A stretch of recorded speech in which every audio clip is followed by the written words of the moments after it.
హగ్గయి గ్రంథం 2వ అధ్యాయము 19వ వచనం చివరి భాగాన్ని చదువుకుందాం.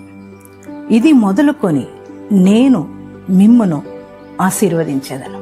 అవునండి, ఆయన మనల్ని ఆశీర్వదిస్తే ఆ ఆశీర్వాదం ఎన్నటన్నిటికీ ఉంటుంది. ఇది మొదలుకొని నేను మిమ్మల్ని ఆశీర్వదిస్తాను. దేవుని బిడ్డలారా, ఆయన ఆశీర్వదిస్తే నీ దరిద్ర కొట్టివేయబడుతుంది. నీ వేదన, శోధన, బాధ, లేమి, కష్టాలు ఇవన్నీ తొలగిపోతాయి. దేవుని ఆశీర్వాదం ఎంతో గొప్పగా ఉంటుంది. దేవుని బిడ్డ, నీ పరిస్థితులు మారబోతున్నాయి. నీ దేవుని హస్తం నిన్ను ఆశీర్వదించబడుతుంది.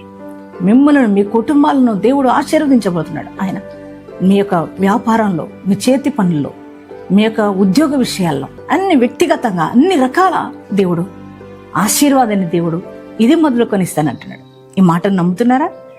ఈ మాటను బట్టి ఎంతమంది ధైర్యం తెచ్చుకున్నారో మీ అందరి జీవితాల్లో దేవుడు ఈ వాగ్దానం నెరవేర్చునుగాక.